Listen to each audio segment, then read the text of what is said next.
بے شک ایمان والے کامیاب ہو گئے جو نماز میں عجز و نیاز کرتے ہیں اور جو بیہودہ باتوں سے منہ موڑے رہتے ہیں اور جو زکوٰۃ ادا کرتے ہیں اور جو اپنی شرمگاہوں کی حفاظت کرتے ہیں مگر اپنی بیویوں سے یا کنیزوں سے جو ان کی ملک ہوتی ہیں کہ ان سے تعلق قائم کرنے میں انہیں ملامت نہیں، اور جو ان کے سوا اوروں کے طالب ہوں وہ اللہ کی مقرر کی ہوئی حد سے نکل جانے والے ہیں،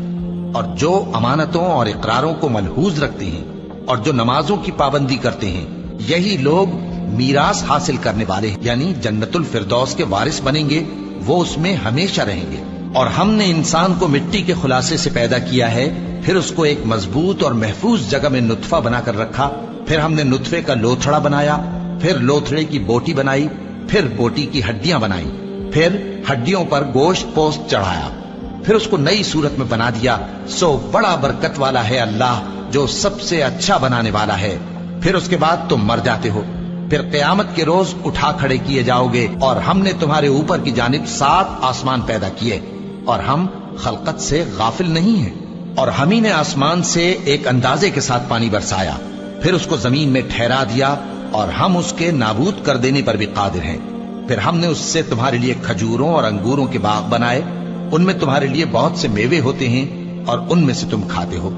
اور وہ درخت بھی ہم ہی نے پیدا کیا جو طور سینا کے دامن میں ہوتا ہے، یعنی زیتون کا درخت کہ کھانے کے لیے روغن اور سالن لیے ہوئے اگتا ہے، اور تمہارے لیے چوپایوں میں بھی عبرت ہے کہ جو ان کے پیٹوں میں ہے اس سے ہم تمہیں دودھ پلاتے ہیں، اور تمہارے لیے ان میں اور بھی بہت سے فائدے ہیں، اور بعض کو تم کھاتے بھی ہو،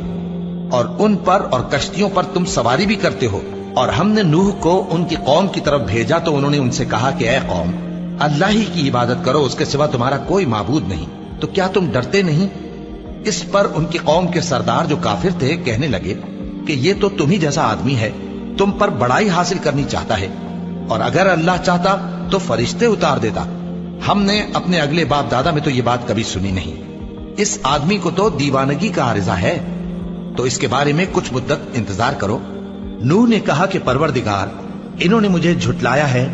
تو میری مدد کر۔ بس ہم نے ان کی طرف وہی بھیجی کہ ہمارے سامنے اور ہمارے حکم سے ایک کشتی بناؤ،